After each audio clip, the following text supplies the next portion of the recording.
আসসালামু আলাইকুম সুপ্রিয় শিক্ষার্থী বন্ধুরা, সবাই আশা করি ভালো আছো। আমিও আল্লাহর রহমতে ভালো আছি। তো আজকে তোমাদের সামনে উপস্থিত হয়েছি নবম দশম শ্রেণীর বাংলা দ্বিতীয় পত্রের শব্দ প্রকরণ নিয়ে।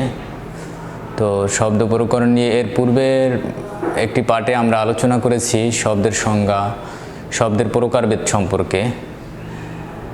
আজকে আমরা শব্দের প্রকারের ভেদের ভিতর থেকেই আমরা আলোচনা করব যে অর্থগতভাবে শব্দের শ্রেণীবিভাগসমূহ, অর্থগতভাবে শব্দকে কয় ভাগে ভাগ করা হয়েছে, কি কি, এ বিষয়ে আমরা আজকে সুন্দরভাবে বোঝার চেষ্টা করব সবাই ইনশাআল্লাহ।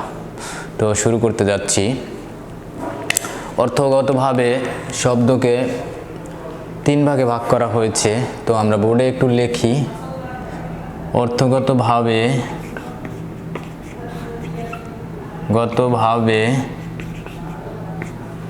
বা অর্থ অনুসারে এভাবেও আমরা লিখতে পারি। শব্দকে তিন ভাগে ভাগ করা হয়েছে।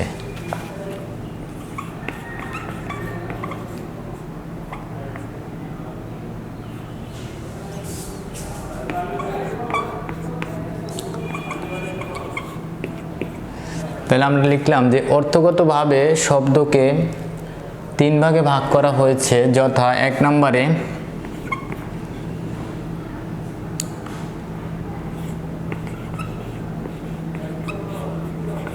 যৌগিক শব্দ, দুই রূঢ়ি শব্দ,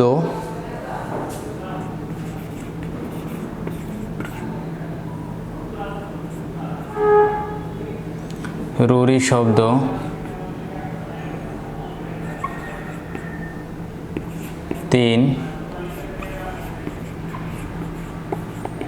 যোগরূঢ় শব্দ।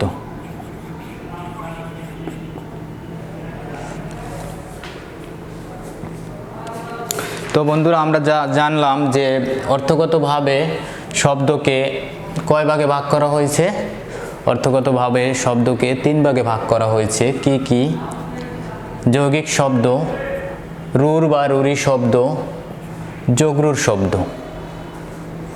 এই তিন ভাগে ভাগ করা হয়েছে। তো আমাদের এখান থেকে একটা এমসিকিউ আমরা বের করতে পারি যে অর্থগতভাবে শব্দকে কয় ভাগে ভাগ করা হয়েছে? দুই ভাগে, পাঁচ ভাগে, চার ভাগে, তিন ভাগে। তাহলে কয় ভাগে? তিন ভাগে। তো আমরা এখন জানবো যে যৌগিক শব্দ কাকে বলে। যৌগিক শব্দটা হচ্ছে এমন একটা শব্দ যেটা প্রকৃতি ও প্রত্যয়ের সমন্বয়ে গঠিত হয়েছে এবং যার ব্যুৎপত্তিগত অর্থ এবং ব্যবহারিক অর্থ একই, সেটাই হচ্ছে যৌগিক শব্দ।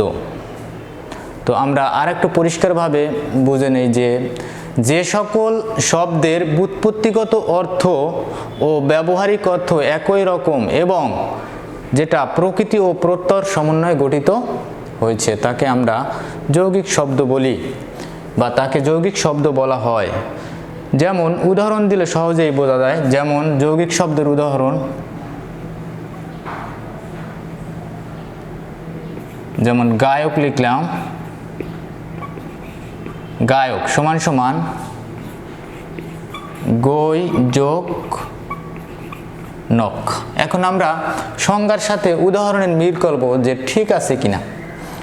গায়ক, আর এটা হচ্ছে ব্যুৎপত্তিগত অর্থ আর এটা হচ্ছে ব্যবহারিক অর্থ। যে গই, এটা হচ্ছে ধাতু। এই ধাতু অর্থাৎ মূল শব্দ বা রুট বলতে পারি আমরা। তো গই যোগ নক, গায়ক। গই অর্থ হচ্ছে যে গান করে, বা এর যেটা আসছে যে গই যোগ নক সমান সমান গায়ক, যে গান করে তাকেই আমরা কি বলি? গায়ক বলি। যে গান করে সে গায়ক। আর এটার ব্যবহারিক অর্থ ও হচ্ছে যে গান করে। তাহলে আমরা বুঝলাম যে ব্যবহারিক ও ব্যুৎপত্তিগত অর্থ একই, সুতরাং এটা যৌগিক শব্দ। দ্বিতীয়ত কর্তব্য, কর্তব্য ক্রি যোগ তব্য। এখন এই যে ক্রি শব্দের অর্থ কি? ক্রি মানে কাজ, আর কর্তব্য যা করা উচিত। তাহলে কি করা উচিত? কাজ করা উচিত। তাহলে এর ব্যবহারিক অর্থ, তাহলে কর্তব্য কি দাঁড়ায়? কর্তব্য মানে যা করা উচিত, আর ক্রি যোগ তব্য। ক্রি মানে কাজ, তব্য মানে করা, যেটা কাজ করা। তাহলে কর্তব্য হচ্ছে কি? যা করা উচিত, আর ক্রি মানে কাজ, সুতরাং কাজ করা উচিত। সুতরাং আমরা বুঝতে পারি যে এই কর্তব্য হচ্ছে একটি যৌগিক শব্দ, অর্থাৎ এর ব্যবহারিক অর্থ এবং ব্যুৎপত্তিগত অর্থ একই। মধুর, এরপর যদি আসি মধুর, মধু যোগ র, মধুর। তাহলে মধু মানে কি? মিষ্টি, আর মধুর এটাও মিষ্টি, সুতরাং মধু মানে কি? মধুর। তাহলে মধুর যা মিষ্টি বা খেতে খুবই সুস্বাদু, এটাই হচ্ছে মধুর। বা সে মধুর সুরে গান করে বা মিষ্টি সুরে গান করে। মধু মানে মিষ্টি, মধু মিষ্টি, আর মধুর, মধুরের অর্থ হচ্ছে কি? যেটা খুব মিষ্টি। সুতরাং আমরা বলতে পারি যে এর ব্যবহারিক অর্থ ও ব্যুৎপত্তিগত অর্থ একই। সুতরাং বলা যায় যে কি, যে সকল শব্দের ব্যবহারিক ও ব্যুৎপত্তিগত অর্থ একই তাকে বলা হয় যৌগিক শব্দ। তো পরবর্তী 2 নম্বরে আসি আমরা, যে রুরি শব্দ। রুর বা রুরি শব্দ কি? রুর বা রুরি শব্দ যে সকল শব্দের ব্যুৎপত্তিগত অর্থ ও ব্যবহারিক অর্থ একই রকম নয়, সেটা হচ্ছে রুরি শব্দ। অথবা যে সকল শব্দ সন্ধি ও উপসর্গ যোগে গঠিত হয়েছে, সন্ধি ও উপসর্গের যোগে গঠিত হয়েছে, তাকে বলা হয় কি শব্দ?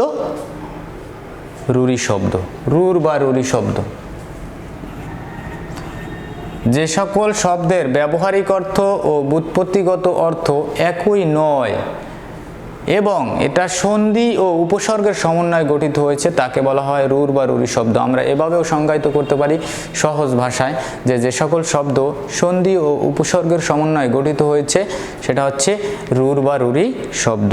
উদাহরণ দিলে আমরা সহজেই বুঝতে পারবো ইনশাআল্লাহ। হস্তি সমান সমান, যেমন হস্তি,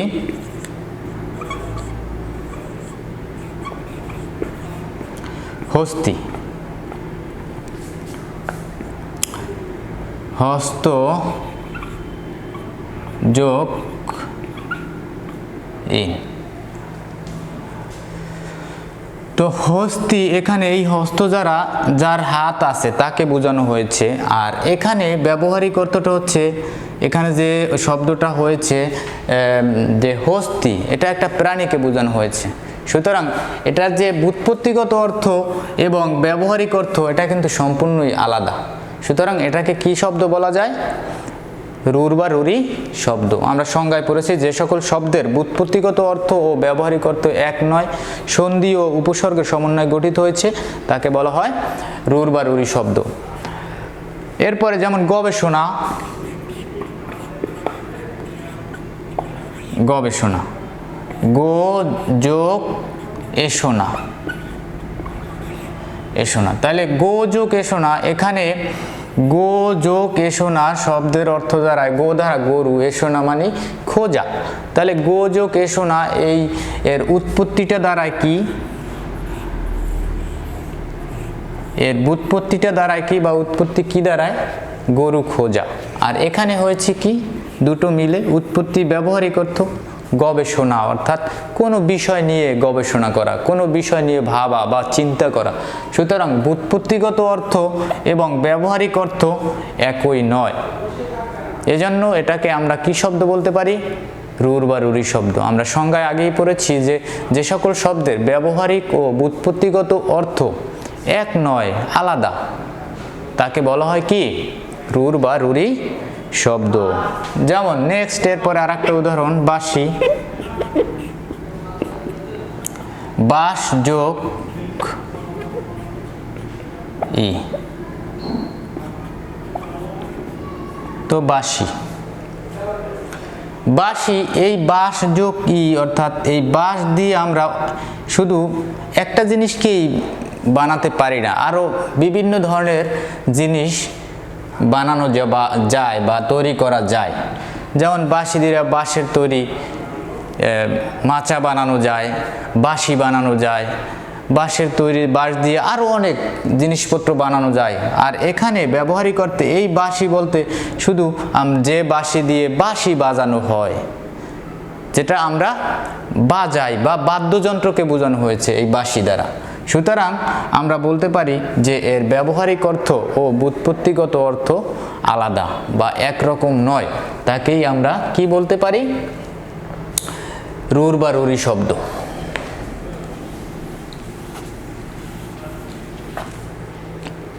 এরপর আরেকটা উদাহরণ দেই, তৈল। তৈল সমান সমান, তৈল দ্বারা এখানে তিলে তৈল হয়, তিল থেকে যা হয় তাই হচ্ছে তৈল। কিন্তু এই তৈল বলতে যেমন সরিষা থেকেও তৈল হয়, তারপরে তিল থেকেও তৈল হয়। তাহলে এভাবে তৈল তো আমরা বিভিন্ন জিনিস থেকে পাই। সুতরাং এই তৈল বলতে এখানে বিভিন্ন জিনিসের শুধু বিভিন্ন জিনিসেরকে বোঝানো হয়েছে। যেমন সরিষা থেকে তৈল হয় সেটাও তৈল, তিল থেকে যেটা হয় সেটাও তৈল। কিন্তু এখানে এই ব্যবহারিক অর্থে যেটা তৈল বলতে সব জিনিসকে বোঝানো হয়েছে। নেক্সট, এরপরে আমরা যদি আরেকটা যেমন প্রবীণ যদি লিখি, প্রবীণ, তাহলে প্রো যোগ বীণ, প্রো যোগ বীণ। প্রো এটা একটা উপসর্গ, আর এই বীণ, প্রবীণ, বীণ যে বীণা বাজায় ভালো তাকে এই প্রবীণ বলা হয়। কিন্তু এটার ব্যবহারিক অর্থ হচ্ছে সম্পূর্ণ আলাদা। যে প্রবীণ একজন বৃদ্ধ মানুষকে বোঝানো হয়েছে বা বয়স্ক মানুষকে প্রবীণ মানে বোঝানো হচ্ছে এই প্রবীণ দ্বারা। কিন্তু এখানে প্রবীণ অর্থ দাঁড়ায় যে প্রবীণ, প্রো যোগ বীণ, যে বীণা বাজায় ভালো। সুতরাং আমরা এর দ্বারা বুঝতে পারি যে এটার ব্যবহারিক অর্থ ও ব্যুৎপত্তিগত অর্থ এক নয়। সুতরাং আমরা এটাই বলতে পারি যে যে সকল শব্দের ব্যুৎপত্তিগত অর্থ ও ব্যবহারিক অর্থ একই রকম নয় তাকে রুর বা রুরি শব্দ বলে। এরপর হচ্ছে আমরা যাব 3 নম্বরে, যোগরুর শব্দ।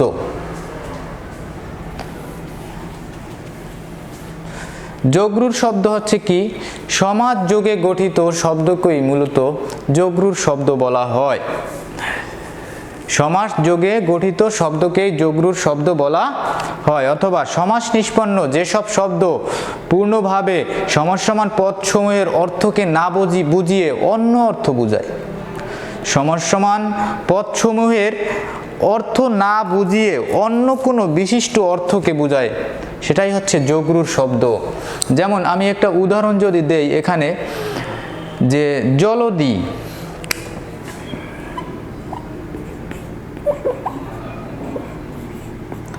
জলদি জল ধারণ করে যে,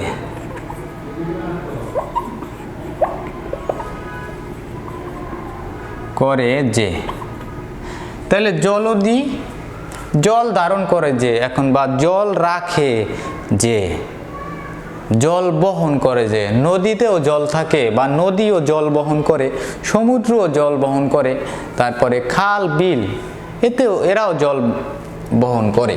সুতরাং আমরা বলতে পারি যে এখানে জলদি দ্বারা শুধু সমুদ্রকে বোঝানো হয়েছে। সুতরাং যে এর যে ব্যাস বাক্যের অর্থটা সম্পূর্ণ কি? সমসমান পদসমূহের অর্থটা সম্পূর্ণ একটা জিনিসকে বোঝানো হয়েছে, জলদি, সমুদ্রকে বোঝানো হয়েছে, আলাদা জিনিসকে বোঝানো হয়েছে। এজন্য আমরা বলতে পারি এটি একটি যোগরুর শব্দ, জলদি, জল ধারণ করে যে। এরপরে আসি পঙ্কজ।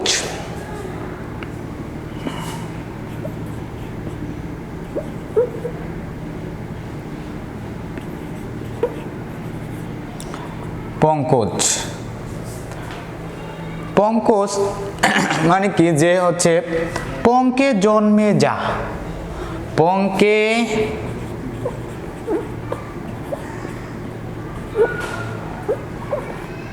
যা, পঙ্কজ, পঙ্কে জন্মে যা। এখানে পঙ্ক বলতে কাদাকে বোঝানো হয়েছে। সুতরাং কাদায় অনেক কিছুই জন্মে, কিন্তু এখানে শুধু একটা জিনিসকে বোঝা হয়েছে। ব্যবহারিক অর্থে আমরা যেটা এই পঙ্কজ বলতে পদ্ম ফুলকেই বুঝি। সুতরাং এর ব্যাস বাক্যের বা সমসমান পদসমূহের অর্থের অনুগামী হয়নি। এই পঙ্কজ বলতে শুধু পদ্ম ফুলকে বোঝানো হয়েছে। এরপরে আর একটা উদাহরণ, যেমন রাজপুত।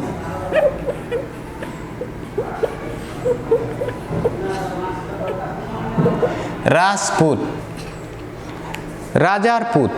রাজপুত বলতে রাজার যে পুত, রাজপুত, রাজার যে পুত্র তাকেই বলা হয় রাজপুত্র, কিন্তু এখানে একটি জাতিকে বোঝানো হয়েছে এই রাজপুত দ্বারা। সুতরাং আমরা বলতে পারি এটি একটি যোগরূঢ় শব্দ। তো বন্ধুরা, আমরা শিখলাম আজকে যে যৌগিক শব্দ কি, রূঢ় বা রূঢ়ী শব্দ কি, যোগরূঢ় শব্দ কি। তো আমাদের আশা করি তোমরা বুঝতে পেরেছো। তো আমি যদি একটি এমসিকিউ দেখিয়ে দেই, এই এমসিকিউটি দেখিয়ে আমি শেষ করব। তো যেমন থাকতে পারে যে জলদি বা পঙ্কজ, পঙ্কজ কোন প্রকারের শব্দ? প্রকারের, পঙ্কজ কোন প্রকারের শব্দ বা পঙ্কজ কোন শব্দ? যেমন এখানে ক নাম্বার অপশন থাকলো যৌগিক শব্দ,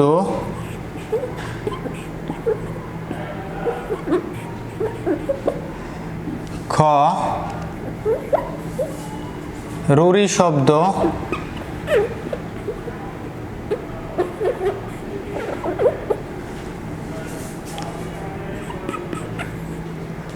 মৌলিক শব্দ,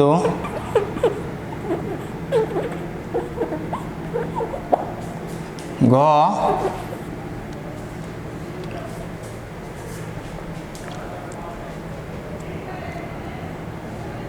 যোগরূঢ় শব্দ।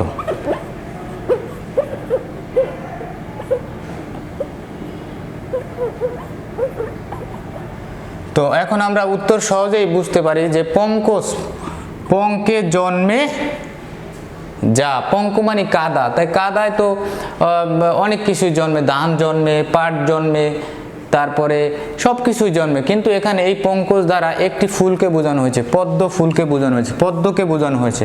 তাহলে আমরা বলতে পারি যে যে সকল শব্দ সমাসের সমন্বয় গঠিত, আমাদের মনে আছে অবশ্যই যে আমাদের মনে রাখতে হবে যে যে সকল শব্দ সমাসের সমন্বয় বা সমাস নিষ্পন্নে যে সকল শব্দ গঠিত হয়েছে তাদেরকে বলা হয় যোগরূঢ় শব্দ। তো পঙ্কজ যোগরূঢ় শব্দ। উত্তরটা আমরা সহজেই এভাবে বের করতে পারবো যদি আমরা আরও ভালোভাবে আর একটু স্টাডি করি নিজেরা, বা ভিডিওগুলো ভালোভাবে দেখি। আশা করি বন্ধুরা তোমরা ভিডিওটি ভালোভাবে দেখার চেষ্টা করবে, এবং যদি কোনো সমস্যা হয় তাহলে আমার ফোন নাম্বার আছে, সরাসরি ফোনে কল করবে। তো আজকে এ পর্যন্তই।